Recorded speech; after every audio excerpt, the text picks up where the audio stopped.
संपदा विभीषण ही दीन दिए सकुच दीन रघुनाथ। जिस लंका को रावण ने 10 बार 10 सिर काट कर 10 बार सिर काट काट कर चढ़ा कर पाया था, वह संपत्ति विभीषण को भगवान ने चुटकी में दे दी, क्योंकि उसने अपने मन को चढ़ा दिया। सिर नहीं चढ़ाया, वो तो सिर चढ़ा के अहंकार में था। सिर के अंदर जो अहंकार है विभीषण ने उसको चढ़ा दिया और वह संपत्ति उसको बड़े आराम से प्राप्त हो गई। विभीषण को लंका का राजा बना दिया, राज तिलक कर दिया भगवान जी ने।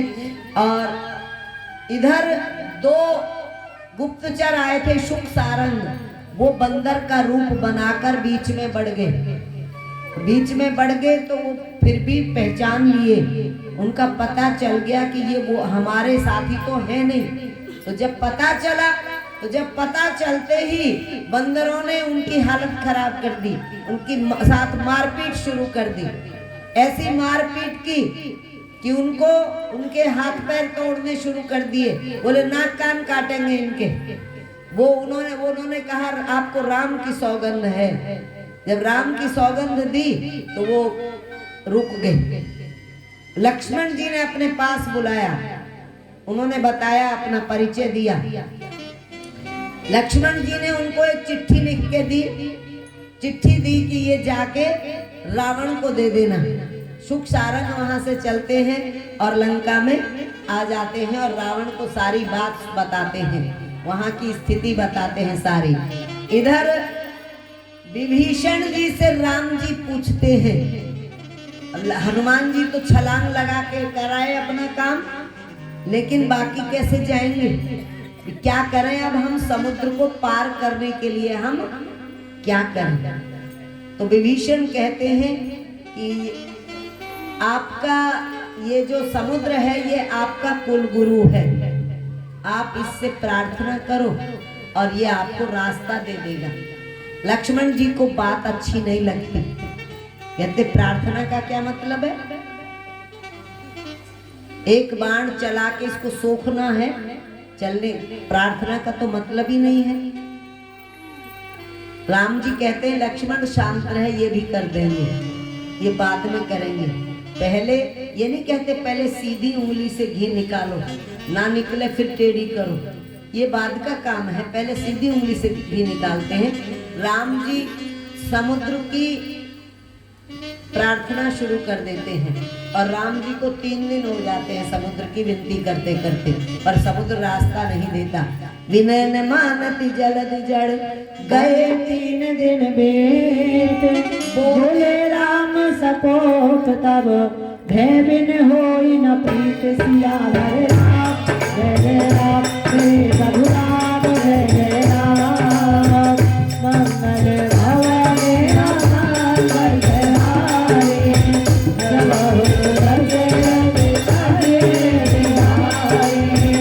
जय सिया राम जय सिया राम, जय सिया राम जय सिया राम। राम जी को भी क्रोध आ गया, राम जी को पूरी रामायण में कहीं क्रोध नहीं आया, यहाँ क्रोध आया।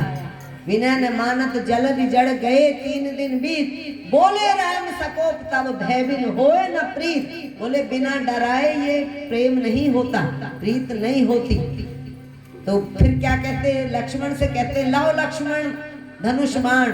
लक्ष्मण तो उछल जाते हैं, वो चाहते ही ये हैं, वो इसको पसंद नहीं करते भी हम किसी की खुशामद करें, किसी के हाथ जोड़ें। वो तो वीर हैं, वीरता से प्राप्त करना चाहते हैं कुछ भी। लक्ष्मण से कहते हैं बाण लाओ, मैं इस समुद्र को सोख लूं। ये मूर्ख प्रार्थना से नहीं मान रहा और आगे ज्ञान भी देते हैं। ममता रत सन ज्ञान कहानी, अति लोभी सन विरत बखानी। बोले जो ममता में मोह माया में पड़ा हुआ है उसके सामने ज्ञान का कोई फायदा। आगे ज्ञान आ रहा है, ममता रत सन ज्ञान कहानी, अति लोभी सन विरत बखानी। और जो बहुत ज्यादा लोभी है उसके सामने वीरता की बात करने का कोई फायदा नहीं है। और क्रोधई सम कामई हरि कथा, क्रोधी और कामी व्यक्ति के सामने प्रभु की कथा का कोई अर्थ नहीं है। ऊसर बीज बये फल जाथा। कैसे है? जैसे बंजर भूमि में आप बीज डाल दो, फल नहीं देती, वो बीज पैदा नहीं होता। ऐसे ही ऐसे लोगों के ऊपर किसी बात का कोई असर नहीं होता। अस्कही रघुपति चाप चढ़ावा, यह मत लक्ष्मण के मन भावा। ऐसा कहकर राम जी ने बाण चढ़ाया और लक्ष्मण जी को आनंद आ गया। बोले अब बनी बात, संधान है प्रभु विषित कराला, उठी उदल उर अंतर ज्वाला। जैसे ही बाण चढ़ाया एकदम समुद्र में वो मच गई, हलचल मच गई। वो बाण चढ़ाने मात्र से समुद्र के अंदर अग्नि का प्रकोप हो गया। सबके अंदर जैसे हो जाता है ना, जो पशु उसके जानवर थे जल के, सब व्याकुल हो गए, व्याकुल हो उठे। केवल संधान करने मात्र से मकर उरग झस गन अकुलाने, जरत जंतु जल निध जब जाने। जब समुद्र ने देखा कि तेरे भीतर क्या हो रहा है, सब व्याकुल है, तो क्या करता है वो? कनक थार भरी मणिगण नाना, विप्र रूप आयो तजमाना। फिर हीरे मोतियों का थाल सजाकर ब्राह्मण का वेश धारण करके राम जी के पास आता है और कहता है, प्रभु आपने सही किया। काटे ही पे कदरी फरई, कोटि जतन को सींच। केला को कहते हैं ये काटने से फलता है, कहते हैं ये काटने से फलता है, चाहे उसको कितना ही सींचो। विनय न मान खगेश तुन डांटे ही पे नलनीच। वो खुद कहता है ये प्रभु विनय कौन मानता है? जो नीच लोग होते हैं वो विनय को नहीं समझते, इसलिए मैं तो नीच अधम हूँ, उनको डांटना पड़ता है। आपने मुझे डांटा है तब मुझे अकल आई है, ऐसा वो खुद कहता है। और वो पैर पकड़ लेता है, कहता है मुझे क्षमा करो, मुझसे गलती हो गई। तब प्रेरित माया उपजाए, श्रेष्ठ हे सब ग्रंथ निगाए। प्रभु आयस जही कहे जस ऐही, सोते ही भांत रहे सुख लेही। जैसा आप कहोगे वैसा हो जाएगा, लेकिन वो रास्ता बताता है। कहते हैं करने को तो ये भी मैं भी कुछ कर दूंगा, लेकिन आपके सेना में 2 इंजीनियर हैं, नल और नील। उनको मिला तो श्राप है, पर ये वरदान हो गया उस समय। नल नील को श्राप मिला था, उन्होंने एक भूल की थी जिसका ये श्राप था। वो श्राप आज काम आएगा। आप नल से पुल बनवाओ। कैसे बनवाएं? बोले पत्थर मंगवाओ और उन पत्थरों को नल के हाथ से छुड़वाओ, पुल बन जाएगा। बस मंदिर थे, भाग लिए, लाला के उठा के पत्थर देने लगे। पत्थर तैर गए। बोले पत्थर डूबेंगे नहीं, इसके हाथ से पत्थर डूबेंगे नहीं। पत्थर तैरने तो लगे पर पुल बनना मुश्किल हो गया। पत्थरों को जुड़ना भी तो जरूरी था, केवल तैरने से तो बात पुल नहीं बनता, जुड़ नहीं रहे। तो बोले अब क्या करें? अब एक काम सूझा। जामवान ने कहा कि अब तो एक ही काम हो सकता है, एक पत्थर पे रा लिखो और दूसरे पे मां लिखो, दोनों आपस में जुड़ते चले गए। राम लिखते चले गए और वो आपस में जुड़ते चले गए और पुल बांध दिया। पुल बंध गया, इतना बड़ा पुल। और वो जब बंधा तो फिर अब सब कुछ बड़े आसानी से हो रहा था। राम के काम में कोई बेचैनी नहीं है, राम के काम में कोई अधीरता नहीं है। खेल खेल में हो रहा है, शांति पूर्वक हो रहा है। यही हमें सीखना है। हमारे जीवन में जब कोई तूफान आता है तो हम इतने ज्यादा व्यतीत हो जाते हैं। ये हमें इन कथाओं से मिलता है कि नहीं, शांति पूर्वक स्वीकार करें और इंतजार करें। सीधे दिन आएंगे कभी न कभी, तो ये उल्टे आ रहे हैं तो सीधे भी आएंगे। और एक बात ध्यान रखो, घर में कई बार क्या होता है कि कोई व्यक्ति एक ऐसा हो जाता है जिसके कारण सारे घर में उथल पुथल मस्ती रहती है। ऐसा कहते हैं कि अगर आप रोजाना ये संकल्प करके उसे भोजन कराओगे कि ये तो बहुत अच्छा है, ये तो बहुत अच्छा है, वो अच्छा हो जाएगा, ऐसा कहते हैं। वाइब्रेशन दो, अच्छी वाइब्रेशन दो अपनी। ये मैं बीच बीच में तुम्हें कुछ ऐसी बातें भी बताती हूँ ना जो तुम्हारे काम आने की हैं। भोजन में ऐसा करो। मैंने कुछ एक्सपेरिमेंट मैंने भी किए। कुछ एक बहन आई अपने बच्चे को लेकर, 10-15 साल का लड़का था, माँ को ही पीटता था, बहन को भी पीटता था, और जिस टाइम गुस्सा आता था तोड़ फोड़ और थप्पड़बाजी पूरी करता था। बोले इससे कैसे बचे? कुछ नहीं करना, जब ये सो जाए तो इसके सिर पे हाथ फेर के कहना ये तो बहुत अच्छा है, और गायत्री मंत्र बोलना 5। ऐसा मैंने उन्हें बताया। उनके खाने में कैसे क्या करना है, उसको पीने के लिए देना, तब क्या करना है। 15 दिन बाद बड़े खुश होते हुए वो चेंज आ गया। तो ऐसा नहीं है, आपके विचारों में शक्ति है, आपके भावों में पावर है। तो ये चेंज आप अपने परिवार में बड़े आराम से ला सकते हैं। बच्चों की समस्या सबके साथ होती है, पर हम उस बच्चे के सामने क्या कहते हैं, युक्ति किसी काम का है तो बेकार है, किसी की बात नहीं मानता, किसी की बात नहीं सुनता। जितनी ज्यादा आप ये कहोगे ना, समझो उतना ही आप उसको पका रहे हो, इतना ही ज्यादा उसको। वो कहता है जब ये नाम तो ले दिया कि मानता नहीं तो मैं मानूं क्यों? अगर एक आध मानेगा तो वो भी नहीं मानेगा। नहीं, ये अभ्यास बंद करो। सारा दिन कोई भी आया उसी के सामने कहना शुरू कर देते हो।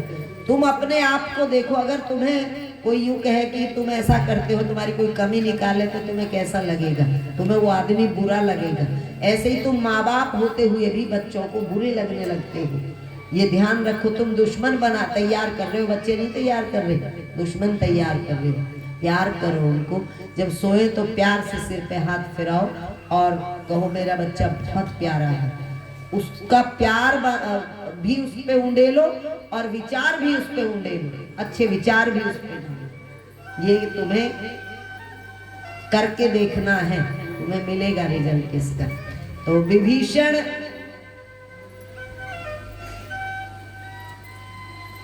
सुख सारंग चले जाते हैं वहां, और इधर पुल बांध देते हैं। अब सारी सेना को लेकर राम जी समुद्र पार होकर सुबेल पर्वत है उस पर आ जाते हैं। सुबेल पर्वत है वहां पर लंका के पास, वहां आकर अपना डेरा लगा लेते हैं, शिविर बना लेते हैं वहां पर। देखो राम जी की अगली बात सुनो, तुम्हें अद्भुत लगेगी। रात्रि का समय है, राम जी के लिए पत्ते लाकर वो बिछौना बना के उनको बना दिया है, और सुग्रीव जी बैठे हैं। राम जी सुग्रीव की गोद में सिर रखकर लेट जाते हैं, और सामने चंद्रमा निकला हुआ है, और कहते हैं कि ये चंद्रमा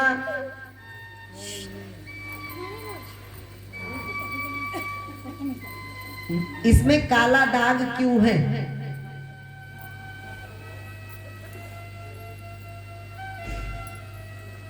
एक मुख्य बात है, उस पे मैं आती हूँ।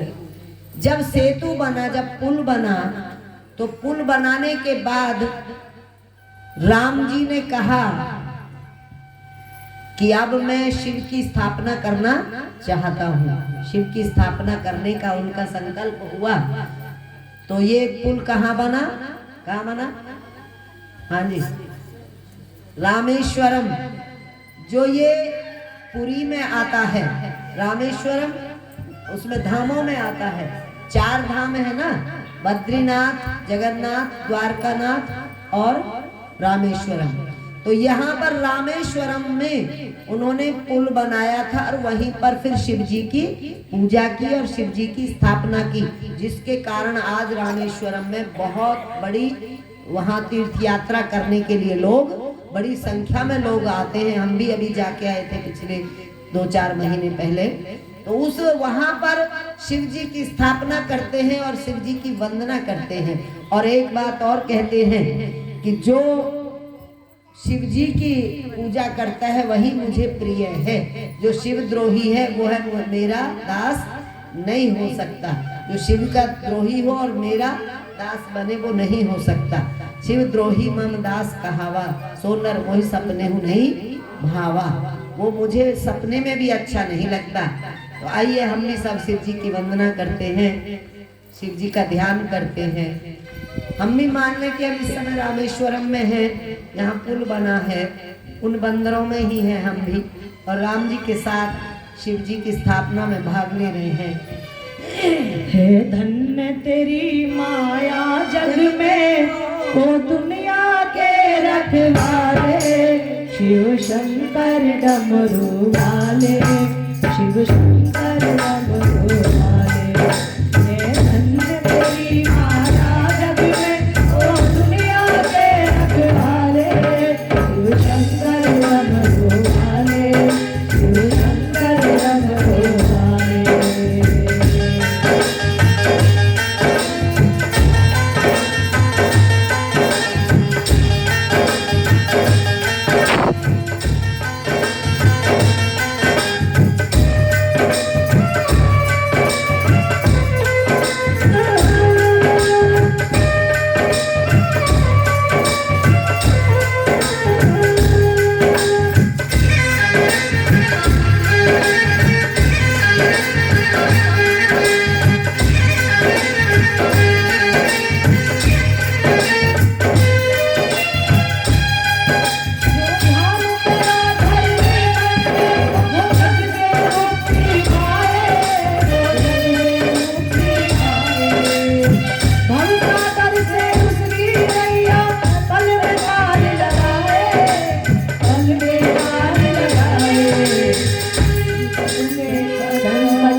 चल रही है।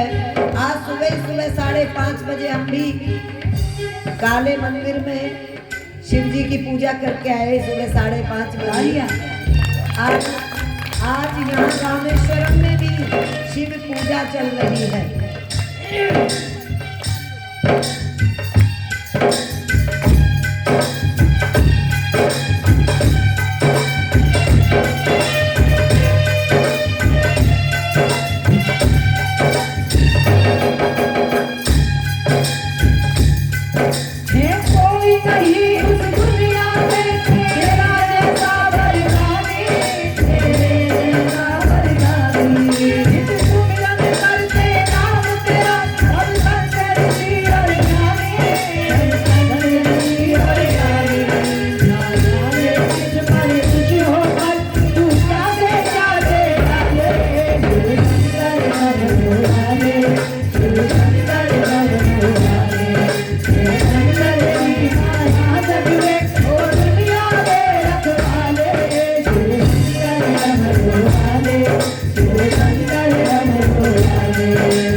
भगवान शिव जी की जय बोलो। बोल शिव जी भगवान की जय। देवादिदेव महादेव की जय हो। आज सुबह इतना मन प्रसन्न हुआ, ये तो देखा था तुम माताएं बहनें तो सब कुछ करती हैं, पर वहाँ हमने देखा भाई लोग कर रहे थे, ये बहुत अच्छा लगा। वहाँ पर भाई थे, कई लड़के थे, 5-6 लड़के थे जिन्होंने श्रृंगार किया हुआ था मंदिर में और जो पूजा कर रहे थे और आरती गा रहे थे। बहुत अच्छा लगा। सुबह सुबह मैं 2 जगह गई, वहाँ से फिर मैं निकल गई बाबा जी के बाग में। वहाँ गए तो वहाँ भी 3-4 जने सेवा में लगे हुए थे। झाड़ू तो लगा ही चुके थे वो, और वो कर रहे थे, बाबा जी को नहला रहे थे और पोछे पाछे का वो सारा कर रहे थे, लड़के आदमी। तो बड़ा अच्छा लगा। बड़ी मुश्किल से लगते हैं, जेंट्स का लगना बड़ा मुश्किल है धर्म के कार्यों में। माताएं बहनें ही संभालती हैं, तो हर जगह की बागडोर, कहीं जेंट्स लग जाए तो ये बहुत खुशी। इतना अच्छा लगा। मैंने कहा 2 जगह तो कम से कम ऐसी है फगोते के अंदर जहाँ पर देखकर मुझे लगा कि जहाँ पूर्ण कब होता है, जब स्त्री पुरुष दोनों उस कार्य में भाग लेते हैं ना, तब वो पूर्ण होता है। इसलिए मेरी ये कोशिश रहती है कि जब यहाँ भाई लोग आते हैं तो उनको आगे लाके आरती करवा दी जाए उनके हाथ से। मुश्किल से तो वो आए हैं, कम से कम भगवान के सामने खड़े होके थोड़ा सा तो उनके अंदर और अच्छा होगा ना, कुछ भाव बनेगा। तो ये कोशिश रहती है, इसीलिए क्योंकि हमारा ना बैलेंस बिगड़ रहा है। हमारी माताएं बहनें तो फुल लगी हुई हैं, लेकिन हमारे उन्हीं के आदमी जो उन्हें तो भेज रहे हैं पर वो खुद आके राजी नहीं है, खुद नहीं आना चाहते। पता नहीं क्यों नहीं जी करता उनका, पता नहीं क्यों नहीं उनके मन में प्रेम जगता। वो ये भी नहीं देखते कि तेरी ये पत्नी कैसी बावली हुई जा रही है, कुछ तो बात होगी। यूं हो के पीछे पीछे चल पड़े। मैं कहा करती हूँ भैया पत्नियों के पीछे लड़ने तो फट चल जाए, अपनी माँ तक से लड़ ले। अगर पत्नी यूँ कह दे ना तेरी माँ ने यूँ कह दिया मुझको, तो डंडा उठा लेंगे माँ पे। ये यहाँ क्यों नहीं आते पीछे पीछे, इन्हें यहाँ भी आना चाहिए। बोलो देवादिदेव महादेव की जय। शिव जी की स्थापना हो गई, वंदना हो गई, सबने नमन किया और पुल पार करके सुवेल पर्वत पर आगे लंका के तरफ बढ़ गए पैर। अब मैंने वहीं आती हूँ, सुग्रीव की गोद में सिर रखे राम जी बड़े रिलैक्स मूड में, बड़े आराम से चंद्रमा को देख रहे हैं। जिसे युद्ध करना हो उसे चंद्रमा दिखे क्या कहीं, लेकिन राम जी देख रहे हैं, चंद्रमा को देख रहे हैं और कह रहे हैं ये चंद्रमा में कालीमा क्यों है, सब बताओ। जाकी रही भावना जैसी प्रभु मूरत देखी दिन तैसी। सबने अपने अपने वो बताए, लेकिन हनुमान जी का नंबर जब आया तो हनुमान जी ने कहा कि महाराज ये आपका दास है और आपकी सांवली मूरत इसके हृदय में बसी हुई है। वो हनुमान जी को वही दिखा जो उनके हृदय में है, क्योंकि उनके हृदय में राम बसे हैं ना। तो उन्होंने कहा ये सांवली मूरत आपकी हृदय में बसी है, ये वही दूर से काला काला दाग दिखाई देता है। हनुमान जी की बात सुनकर राम जी मुस्कुरा दिए। और उसके बाद अब आगे की कथा, इधर जो रावण है वो तैयारी कर रहा है, उसे भनक लग गई। उसे सुख सारंग ने बता दिया कि राम जी की सेना तैयार है और लंका की तरफ कूच कर रही है। तो उसने अपने मंत्री गणों को इकट्ठा किया और पूछा भी कैसे युद्ध की तैयारी करनी चाहिए। तो उनके नाना थे, रावण के नाना माल्यवान, उन्होंने समझाना शुरू कर दिया। बोले रावण तू राम के साथ दुश्मनी छोड़ दे, तू इसकी कुछ भी कर, सीता को वापस कर दे। और वो नाराज हो जाते हैं अपने नाना से, कहते तुम मुझे दिखाई, तुम्हारी शक्ल नहीं दिख जानी चाहिए। जो मुझसे ऐसी बात करेगा वो मेरा सबसे बड़ा दुश्मन है, और दुश्मन हो जाता था। माल्यवान सभा छोड़ के चले जाते हैं और रावण उनसे बात करता है जो रावण को ठकुर सुहाती करते हैं, यानी चापलूसी करते हैं, उसकी हाँ में हाँ मिलाते। हम सबकी यही कमजोरी है, जो हमारी कोई हाँ में हाँ मिलाता है वो तो चाहे गलत भी हो तो भी बहुत अच्छा है, जो हमसे कोई खरी बात कहता है तो वो हमें अच्छा नहीं लगता। रावण की भी यही स्थिति थी।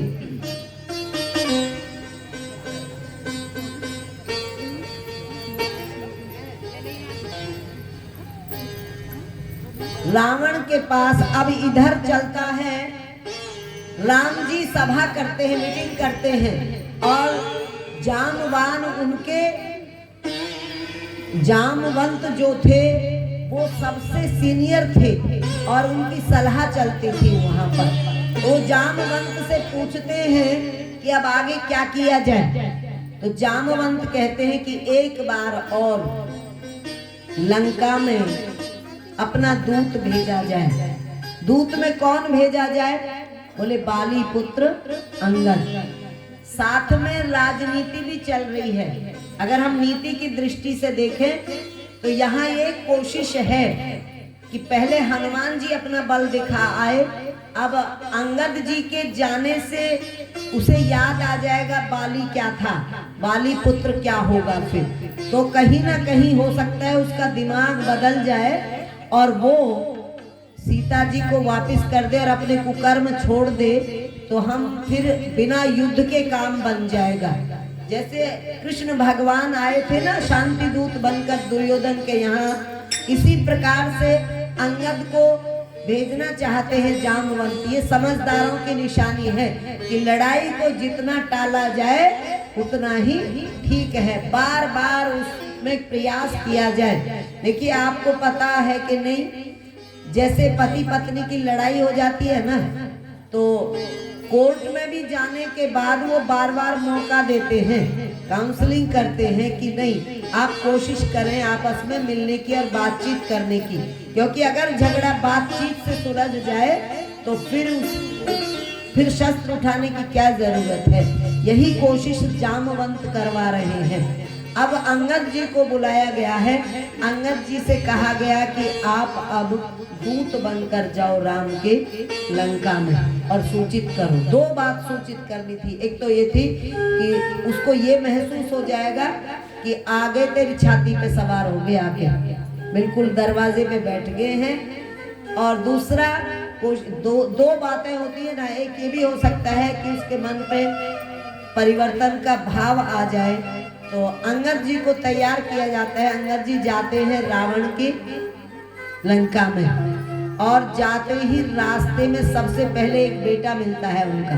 वो बेटा उनके साथ थोड़ा सा उलझता है, वही पटक के खत्म कर देते हैं। और देख के जो लंका के लोग हैं ना, सारे के सारे भाग रहे हैं इधर उधर, भगदड़ मच गई लंका में। तो बोले वो बंदर फिर आ गया जो जला के गया था, जो लंका जला के गया था वो तो फिर आ गया। अब घबरा देख लो, सोच लो क्या हालत हो रही होगी लंका वालों की, सब भागे फिर रहे हैं। और अंगद जी रास्ता भी नहीं पूछ रहे, तो अभी उन्हें अपने आप ही रास्ता बता रहे। बोले ये जाओ है, कहाँ जा रहा है, कहाँ का रास्ता। वो उन्होंने पूछा भी नहीं कि मुझे कहीं जाना है, वो समझते भी इन्हें जाना तो वही है, समझाने के लिए। तो अंगद जी को रावण के दरबार का रास्ता बताते हैं, अपने आप ही बताए जा रहे हैं। उधर एक व्यक्ति रावण को जाता है, एक राक्षस, और जाके सूचित करता है कि जैसा बंदर वो लंका जला के गया था, वैसा सेम टू सेम बंदर एक और आया है। तो रावण उसको बुला लेते हैं अंगद को और अपनी सभा में बिठाते हैं। उसको बिठाकर अब दोनों का संवाद शुरू होता है। अपना अपना परिचय देते हैं। अंगद से पूछते हैं तुम कौन हो और किस लिए आए हो। अंगद अपना परिचय देते हैं, मैं तुम्हारे मित्र का पुत्र हूँ। बाली मित्र था ना रावण का। बोले मैं तुम्हें याद होगा, तुम्हें बाली का याद होगा। तो रावण को याद तो है ही, मैं बाली पुत्र अंगद हूँ और मैं तुम्हारे को समझाने आया हूँ, ये बताने आया हूँ कि जिसने तुम्हारे भाइयों को मार दिया, जिसने न जाने कितने राक्षसों को मार दिया, और जिसने समुद्र पे पुल बना लिया, जिसने जयंत को किस प्रकार से सजा दी, वो कितना क्या होगा तुम समझ लो। और तुम अब भी अपने कुकर्मों से बाज आ जाओ। केवल सीता की वापसी नहीं, और भी तो बहुत कुकर्म थे उसके। बोले उन कुकर्मों से तुम बाज आ जाओ, और अगर तुम ऐसा कर लेते हो तो हम राम जी तुम्हें छोड़ देंगे, राम जी तुम्हें अपने साथ लगा लेंगे, राम जी तुम्हें माफ कर देंगे। ये जो माफी शब्द है ये अहंकारी को अच्छी नहीं लगती, ये माफी शब्द उसे सुहाता ही नहीं है। वो कहता मैं क्यों माफी मांगू, मैं रावण जिसने तीनों लोगों पर विजय प्राप्त कर ली, वो भला जिसके चरणों में काल लेटता है, ऐसा रावण। अंगद उसको समझा रहे हैं, अंगद कह रहे हैं आप अच्छे खानदान के हो, विद्वान हो, उसकी विद्वत्ता को याद दिला रहे। दो ही चीज याद दिलाई जाती है जब किसी को समझाना होता है। बोले एक तो कहा जाता है कि तुम बुद्धिमान हो, समझदार हो, एक तो ये कहा जाता है, और दूसरा कहा जाता है तुम्हारा खानदान बहुत अच्छा है। वही अंगद कह रहे हैं कि तू बुद्धिमान भी है और तेरा खानदान भी पुरुषोत्तम ऋषि का पोता है, तो तू तेरा इतना अच्छा खानदान है, तुझे ये सब शोभा नहीं देता। तू अब भी बदल जा और राम जी के साथ मित्रता कर ले। मैं यही समझाने के लिए आया हूँ। रावण को गुस्सा आता है कि तू मुझे समझाने आया है, अरे तू तो इतना धूर्त है जो अपने बाप के दुश्मन के साथ का ही दूत बन गया है, क्योंकि बाली को मारा है किसने, राम ने। कहते जिसने तेरा बाप मारा तू उसके साथ खड़ा हो गया, तू तेरे जैसा धूर्त कौन होगा, और तू मुझे सिखा रहा है, समझा रहा है। दोनों का बहुत लंबा वार्तालाप चलता है, व्यंग्यात्मक वार्तालाप चलता है। अंगद रावण पर व्यंग करते हैं और रावण अंगद पर व्यंग करते हैं, और अंत में बात यहाँ आ जाती है कि क्या है उसके पास तो कुछ भी नहीं है। रावण कहता है विभीषण मेरा भाई चला गया, वो बिल्कुल डरपोक है, उस पर तो लड़ना ही नहीं आता, और सुग्रीव है वो डरपोक है बिल्कुल, कौन लड़ेगा उसकी तरफ से। एक वो बंदर है जो आग लगा के गया, यहाँ आया था, बस उसमें थोड़ी सी ताकत है। वो अंगद जी बोले अच्छा वो यहाँ आग लगा के गया है, वो तो बहुत कमजोर बंदर था। अंगद जी कहते हैं ऐसे ऐसे तो वहाँ उससे बड़े बड़े ताकतवर बंदर है वहाँ, तो आप उसको कह रहे वो ताकतवर था, वो तो ताकतवर था ही नहीं, बस उसको उड़ना आता था इसलिए वो भेज दिया था, उसके पास कोई ताकत नहीं, उससे ज्यादा ताकतवर है वो। तो ये बात चलते चलते, ताकत की बात चलते चलते यहाँ तक आ गई कि अंगद ने कहा तुम इतना ही करके, तुम्हारे पास अगर कोई शक्तिशाली हो तो मेरा पैर उखाड़ के दिखा दो। अंगद पैर जमा लेते हैं सभा में, तुम्हारे पास कौन है जो मेरा पैर उठा सके। अंगद का